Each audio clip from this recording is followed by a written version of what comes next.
3 dicembre 2025 festeggiamo e ricordiamo 10 anni del progetto Nuovi Passi, un progetto che nasce appunto nel 2015 qui alla Civitas Vitae Nazareth, ad opera dei professionisti che poi oggi racconteranno quali sono i bisogni emergenti e quali sono stati i motivi di questo progetto, che al tempo risultava essere un progetto innovativo e quasi sfidante, in quanto non c'erano ancora percorsi specifici per le persone con decadimento cognitivo. Pertanto oggi sarà una giornata in cui ripercorrere un po' le tappe, anche attraverso alcuni degli ospiti, insomma, delle famiglie che sono state ospiti da noi. Ci saranno dei video e dei racconti anche di un paio di ospiti, quindi di momenti, come dire, di coinvolgimento emozionali, e alla fine dell'evento ci sarà l'inaugurazione della panchina viola, la panchina appunto dedicata a chi adesso non ricorda i ricordi di una volta. La Fondazione negli anni, in questo decennio, ha investito molto in questo progetto proprio perché il bisogno era emergente e molto alto per le persone, per i propri caregiver. In tutte le residenze della Fondazione è nato un nucleo Nuovi Passi, siamo a più di 300 posti letto e c'è anche un centro diurno, vedete dietro le mie spalle, che è dedicato proprio alle persone con lieve e moderato decadimento cognitivo. Un'attenzione costante che è cresciuta nel tempo, mano a mano, ed è diventata ormai uno dei plus della Fondazione.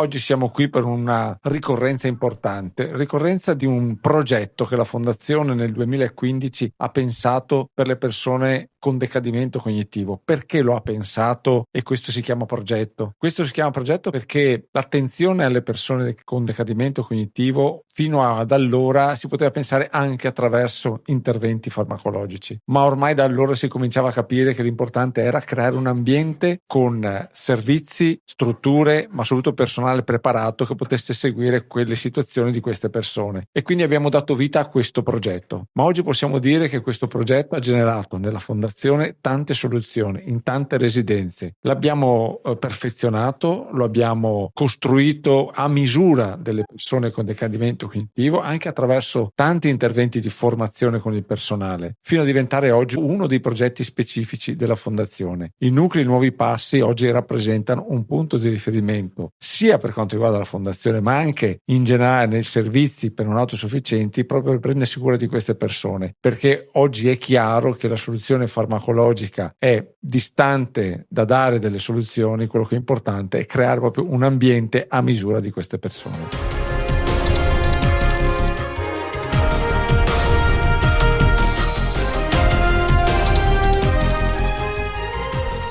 Il mio contributo ai festeggiamenti di oggi sarà un ricordare quei momenti, ricordare i momenti del 2015 con quell'allarme che c'era, soprattutto per quanto riguardava la questione dei posti letto, di questi malati che emergevano sempre di più, diventavano sempre più imponenti i numeri, le date, le cifre. Per me non è il festeggiamento di un traguardo, ma è il festeggiamento di un grande lavoro, anche fatto di intuizioni, di sacrifici, di rischi e di coraggio, che continua. Le previsioni del 2015 non hanno sbagliato, purtroppo, si confermano, le previsioni sono numeri imbarazzanti e spaventosi per quanto riguarda questa malattia, ma molto è stato fatto. In questi 10 anni è successo di tutto, e soprattutto è anche in questa fondazione dove le intuizioni sono andate molto al di là dei numeri. All'epoca c'era l'emergenza dei numeri posti letto, qui invece il focus si è concentrato anche sulla qualità, sugli ambienti, non solo sui numeri dei posti, ma come dovevano essere questi posti, che tipo di posti dovevano essere, che ambiente doveva esserci, che formazione doveva esserci, che ricerca scientifica doveva essere svolta quotidianamente. E ripeto, per me questa non è la festa di un traguardo, ma è la festa di un cammino che prosegue forte, intenso e convinti.